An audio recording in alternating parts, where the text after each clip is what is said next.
খুব সুন্দর একটি থ্রি পিস পরে মাথায় ওড়না দিয়ে হাতে চায়ের ট্রে নিয়ে তাদের সামনে গেলাম। এই প্রথমবার বাবা খুব প্রশংসা করে সবার সামনে বলতে লাগলেন, আমার বড় মেয়ে ফারজানা, ও আমার চোখের মণি, বলতেই পারো ও আমার একটা হীরা মণিমুক্ত। ওর দাম শুধুমাত্র আমার জীবন, আমার মান সম্মান। ফারজানা খুব ছোট থাকতেই সানোয়ারের সাথে ওর বিয়ে ঠিক করেছিলাম আমি আর জাহার। মনে আছে তো বন্ধু? কি বলিস, মনে থাকবে না কেন? বিকেলবেলা বৃষ্টি পড়ছিল, তুই আর আমি চায়ের দোকানে বসে চা খেতে খেতে এই কথা ঠিক করেছিলাম। একদম ঠিক। আজ আমি আমার কথা রেখেছি, তোর ছেলে সানোয়ারের সাথে আমার মেয়ে ফারজানার বিয়ে দিব। ফারজানা আমার আদরের বড় মেয়ে। আমি যেমন আমার মেয়েকে ভালোবাসি, আমি আশা করব তুইও তোর মেয়ে ভেবেও ওকে ভালোবাসবি। কখনো আমার মেয়ে আমার কথার বাইরে যায়নি, তাই আমি চাই না আমার এই সিদ্ধান্তে কখনো ওর চোখে পানি আসুক। আমি অবশ্য বুঝতে পারছিলাম এই কথাগুলো বাবা কেন বলছে, শুধুমাত্র সানোয়ারকে মিন করে বলছিল।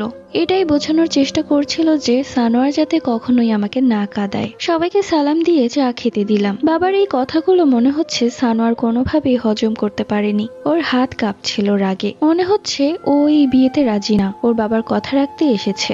কি অবস্থা! বাবারা তার বন্ধুদের জন্য আমাদের দুজনের মতামত না নিয়ে বিয়ে ঠিক করে ফেলেছে। জাহার চাচার স্ত্রী হিয়া বেগম, মানে আমার হবু শাশুড়ি আম্মা, তিনি আমার হাতে 5,000 টাকা গুঁজে দিয়ে বললেন, মাশাআল্লাহ, আমার ছেলের বউ একদম চাঁদের টুকরো। একটা জিনিস লক্ষ্য করলাম, তার ছেলে একটি বারও আমার দিকে তাকায়নি, হয়তো অন্য কাউকে পছন্দ করে। এরই মধ্যে হিয়া বেগম বলে উঠলেন, আমরা তো বিয়ে ঠিকই করে ফেলেছি, কিন্তু ছেলে আর মেয়ের একটু আলাদাভাবে কথা বলা দরকার। তখনই আমার বাবা বললেন, আমার সিদ্ধান্তই আমার মেয়ের সিদ্ধান্ত, তাই আলাদাভাবে কথা বলার কোনো দরকার নেই।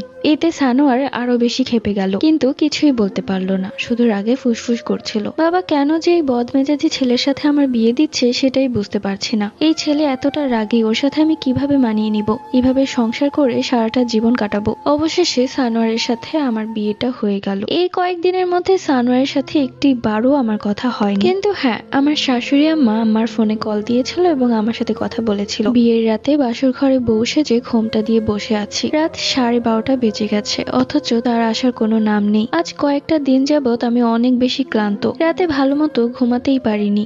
দেখতে দেখতে রাত 1টা বেজে গেল, অথচ তার আসার কোনো নাম নেই। আমি ঘুমে তাকাতে পারছি না, শরীরটা আর চলছে না, একদম ক্লান্ত। মনে হচ্ছে কেউ এখন আমাকে এসে ইচ্ছে মতো পেটালেও আমার কিছুই হবে না। বালিশে মাথা রেখে কখন যে ঘুমিয়ে গিয়েছি তা আমি নিজেও বলতে পারবো না। হঠাৎ করে মুখে পানি ছিটা অনুভব করলাম। কোনো রকমে তাকিয়ে দেখলাম সানোয়ার দাঁড়িয়ে আছে, ওর হাতে পানির গ্লাস। চমকে উঠলাম, তাড়াতাড়ি উঠে বসলাম, বুক কাঁপছে আমার। ঘড়িতে তাকিয়ে দেখলাম 2টা বাজতে 10 মিনিট বাকি। আমি তখন তাকে সালাম দিলাম, সে আমার সালামের কোনো উত্তর দিল না, বরং আমাকে একটা তাচ্ছিলের হাসি দিয়ে বলল, কি দোষ করেছিলাম আমি?